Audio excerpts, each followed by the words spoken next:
Hello बच्चों, I welcome you all in MLT classes. So let's start our part 2 of cell biology. Plant cell को एक coconut जैसा समझिए जिसका outer cover काफ़ी हार्ड होता है। इसी तरह प्लांट सेल की वॉल हार्ड होती है पर अंदर की मेम्ब्रेन सॉफ्ट है।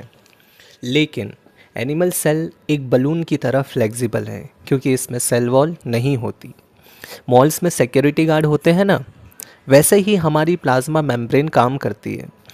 और फ्लूइड मोसेक मॉडल उसे एक चीज़ पिज़्ज़ा समझ लो जिसमें टॉपिंग्स मिक्स है।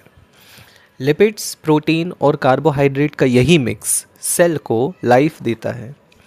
रॉबर्ट ब्राउन सर ने सबसे पहले न्यूक्लियस डिस्क्राइब किया था। सेल का कंट्रोल सेंटर इसे ही कहते हैं। ये जेनेटिक मटेरियल स्टोर करता है और प्रोटीन सिंथेसिस में हेल्प करता है। अब बात करते हैं साइटोप्लाज्म की। साइटोप्लाज्म एक सेमी फ्लूइड मैट्रिक्स है जो सभी सेल्स में प्रेजेंट होता है और केमिकल रिएक्शंस करवाता है। ये है एंडोप्लाज्मिक रेटिकुलम। ये सीधा न्यूक्लियर मेम्ब्रेन से जुड़ा होता है। रफ एंडोप्लाज्मिक रेटिकुलम प्रोटीन बनाता है और स्मूथ एंडोप्लाज्मिक रेटिकुलम डिटॉक्सिफिकेशन करता है। जैसा कि आप जानते हैं, दो टाइप के एंडोप्लाज्मिक रेटिकुलम होते हैं, एक रफ और एक smooth. Rough endoplasmic reticulum protein बनाता है और स्मूथ एंडोप्लाज्मिक रेटिकुलम ये लिपिड्स और स्टेरॉयडल हार्मोन्स के लिए मेजर साइट है। प्रोटीन बनने के बाद सीधे गोल्गी एपरेटस की तरफ निकलता है। गोल्गी एपरेटस का फंक्शन होता है पैकेजिंग का, जो कि प्रोटीन को स्टोर कर सकता है, मॉडिफाई कर सकता है और उसके बाद उसे ट्रांसपोर्ट कर सकता है सेल के अक्रॉस।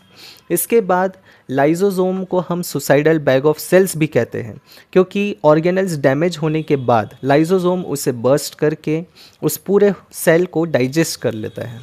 अब जैसा कि आप माइटोकॉन्ड्रिया को जानते हैं, हम माइटोकॉन्ड्रिया को पावर हाउस ऑफ सेल भी कहते हैं।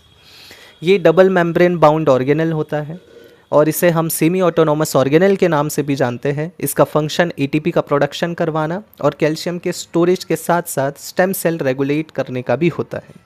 राइबोसोम एक ग्रेनुलर स्ट्रक्चर होता है जो कि आरएनए और प्रोटीन से बना होता है और इसका काम प्रोटीन को बनाना होता है अमीनो एसिड के द्वारा। If you find my video useful, then make it successful. Please show your love and support. Thank you.